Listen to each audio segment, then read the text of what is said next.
തെരഞ്ഞെടുപ്പ് തീയതി പ്രഖ്യാപിച്ച പശ്ചാത്തലത്തിൽ ഇനി കേരളത്തിൽ നിന്നുള്ള തെരഞ്ഞെടുപ്പ് വാർത്തകളും സജീവമാവുകയാണ്. വോട്ടെടുപ്പിന് 40 നാൾ ശേഷിക്കെ പ്രചാരണം ശക്തമാക്കാനാണ് മുന്നണികളുടെ തീരുമാനം. പ്രധാനമന്ത്രി നരേന്ദ്രമോദി മറ്റന്നാൾ വീണ്ടും കേരളത്തിൽ എത്തുന്നുണ്ട്. ഭാരത് ജോഡോ യാത്ര സമാപിക്കുന്നതിനാൽ രാഹുൽ ഗാന്ധിയും ഈ ആഴ്ച തന്നെ വയനാട്ടിലെത്തും. LDFും UDFും മുഴുവൻ സ്ഥാനാർത്ഥികളെയും പ്രഖ്യാപിച്ചപ്പോൾ BJP 4 സീറ്റുകളിൽ കൂടി സ്ഥാനാർത്ഥികളെ പ്രഖ്യാപിക്കാനുണ്ട്. ഞങ്ങളുടെ പ്രതിനിധികൾ ആണ് സംസ്ഥാനത്തിന്റെ വിവിധ ഭാഗങ്ങളിൽ നിന്നും റിപ്പോർട്ടുമായി എത്തുന്നത്. ആദ്യം ശ്രീജിത്താണ് കോട്ടയത്തുള്ളത്. ശ്രീജിത്ത്, ഇതിലിപ്പോൾ ഈ BDJSന്റെ സ്ഥാനാർത്ഥി പ്രഖ്യാപനം അല്പം വൈകിയിരുന്നു.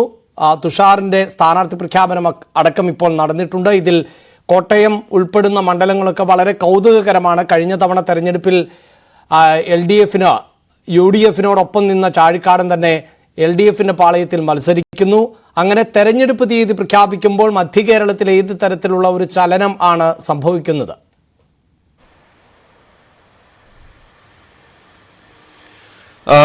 അഭിലാഷ, തീർച്ചയായും അത്തരം കൗതുകങ്ങൾ ബാക്കിയാണ്. വർഷങ്ങൾക്ക് ശേഷം കേരള കോൺഗ്രസുകൾ തമ്മിൽ നേരിട്ട് ഏറ്റുമുട്ടുന്നു എന്നുള്ളതും ഏറെ ശ്രദ്ധേയമായിട്ടുള്ള ഒരു മത്സരമാണ്. ആർക്കാണ് ശക്തി എന്ന് തെളിയിക്കാൻ വേണ്ടിയുള്ള ഒരു മത്സരമാണ് ഇവിടെ നടക്കുന്നത്. അതിനിടെയാണ് സാധാരണഗതിയിൽ BJP ഒക്കെ മത്സരിക്കുന്ന ഒരു സീറ്റിൽ അവരുടെ ഘടകകക്ഷിയായി BDJS സ്ഥാനാർത്ഥിയായി തുഷാർ വെള്ളാപ്പള്ളി, അതിന്റെ സംസ്ഥാന അധ്യക്ഷൻ തന്നെ രംഗത്ത് വരുന്നു എന്നുള്ളതും വ്യക്തമാണ്. അഭിലാഷ് പറഞ്ഞ പോലെ ഒരുപക്ഷെ ഏറ്റവും അവസാനം സ്ഥാനാർത്ഥിയെ പ്രഖ്യാപിച്ചത് ഇവിടുത്തെ BDJS സ്ഥാനാർത്ഥിയാണ്. പക്ഷേ തുഷാർ ചൂണ്ടിക്കാട്ടുന്ന കഴിഞ്ഞ 6 മാസമായി തങ്ങൾ ഇവിടെ പ്രവർത്തനത്തിൽ തന്നെ ആയിരുന്നു എന്നുള്ളതാണ്.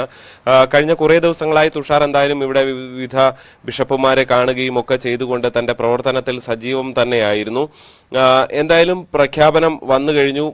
ഇന്ന് പാലയിലും കടുത്തുരുത്തിയിലും ഒക്കെ അദ്ദേഹം പലയിടങ്ങളിൽ പര്യടനങ്ങൾ നടത്തുന്നുണ്ട്. നാളെയാണ് ഒരുപക്ഷെ ഔദ്യോഗികമായ ഒരു തെരഞ്ഞെടുപ്പ് പ്രചരണത്തിന് തുടക്കമുണ്ടാകുക. നാളെ വൈകുന്നേരം പോലീസ് പരേഡ് ഗ്രൗണ്ടിൽ നിന്ന് തിരുനക്കര മൈതാനത്തിലേക്ക് റോഡ് ഷോ ഉണ്ട്.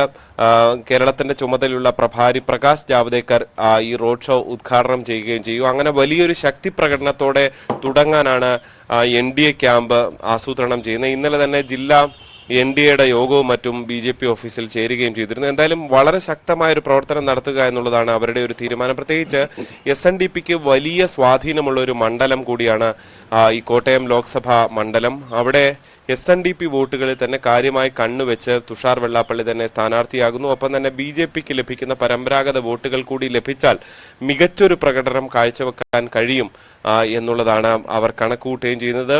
ഈ BDJSന്റെ സ്ഥാനാർത്ഥിത്വം ഇടത് വലത് മുന്നണികളിലും പലതരത്തിലുള്ള കണക്കുകൂട്ടലുകൾക്ക് കാരണമായിട്ടുണ്ട്. പ്രത്യേകിച്ച് SNDP വോട്ടുകൾ പരമ്പരാഗതമായി അത് LDFന് ലഭിക്കുന്ന വോട്ടുകളാണ്. ആ വോട്ടിൽ ചോർച്ചയുണ്ടാകുമെന്നുള്ളതാണ് UDF ക്യാമ്പിന്റെ ഒരു ആത്മവിശ്വാസം.